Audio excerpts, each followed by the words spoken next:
জয়া হাসানের ব্যক্তিগত জীবন, দীর্ঘদিনের সম্পর্কের কথা জানালেন অভিনেত্রী।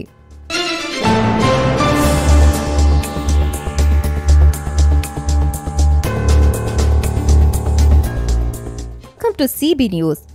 বর্তমানে জয়া হাসান তার ক্যারিয়ারে সেরা সময় পার করছেন। এই ঈদে তাণ্ডব এবং উৎসবের মতো কাজ দিয়ে দর্শকদের মন জয় করার পর সম্প্রতি কলকাতায় মুক্তি পেয়েছে তার অভিনীত আরও দুটি টলিউড ছবি, প্রিয় মা এবং পুতুল নাচের ইতিকথা।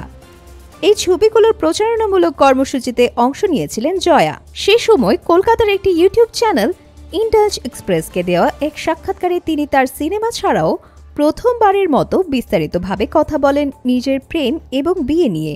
উপস্থাপক যখন জয়াকে জিজ্ঞেস করেন তার জীবনে কোনো বিশেষ মানুষ আছে কিনা, জয়া কোনো রকম দ্বিধা না করে উত্তর দেন, হ্যাঁ অবশ্যই, মানুষ একা থাকতে পারে না, অবশ্যই আছে। যদিও তিনি সেই বিশেষ মানুষটির নাম প্রকাশ করেননি, তবে স্পষ্ট করে জানিয়েছেন যে তিনি চলচ্চিত্র জগতের কেউ নন। এটি কোনো পূর্বপরিকল্পিত সিদ্ধান্ত ছিল না, বরং ঘটনাক্রমেই এমনটা হয়েছে। জয়া বলেন, আমরা অনেক দিন ধরে, অনেক বছর ধরে একসঙ্গে আছি। যে কোনো সম্পর্কে প্রথম এবং সবথেকে জরুরি বিষয় হলো একে অপরের ভালো বন্ধু হওয়া। আমাদের ক্ষেত্রে সেটাই হয়েছে। ও আমাকে অনেক সহ্য করে। আমি একজন অভিনেত্রী, আমাকে অনেক বেশি ঘোরাঘুরি করতে হয়, কাজের জন্য কলকাতায় থাকতে হয়, আর সে এই বিষয়গুলো নিয়ে একেবারেই বিরক্ত হয় না।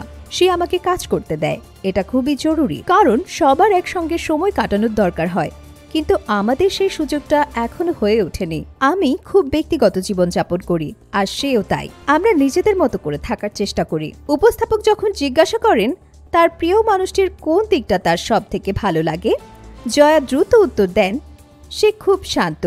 উপস্থাপক জয়াকে মনে করিয়ে দেন যে তিনিও শান্ত স্বভাবের। তখন জয়া হেসে বলেন, হ্যাঁ সম্ভবত সেই কারণেই তাকে আমার এত ভালো লাগে। কিন্তু বিয়ে নিয়ে তার ভাবনা কি? এই রহস্যময় মানুষটির সঙ্গে কি তিনি 7 পাকে বাধা পড়বেন? জয়া এ বিষয়ে খুব ভেবেচিন্তে উত্তর দেন, এ নিয়ে এখন আমি কিছু বলতে পারছি না। আমি জানি না আমি খুব শিগগিরই বিয়ে করব কিনা, বা আদৌ করব কিনা। তবে হ্যাঁ, আমি বিয়ে এবং একসঙ্গে থাকার ধারণাকে সম্মান করি। আমি শুধু এখনো কোনো সিদ্ধান্ত নেইনি। উপস্থাপক যখন তাকে জিজ্ঞাসা করেন তিনি কি শুধু এখনো বিয়ের জন্য প্রস্তুত নন, জয়া তখন ব্যাখ্যা করেন, এটা প্রস্তুতির ব্যাপার নয়। আমার আসলে এক ধরনের ভয় আছে, এক ধরনের উদ্বেগ কাজ করে। এই ভয় কি অতীতের কোনো সম্পর্ক থেকে এসেছে?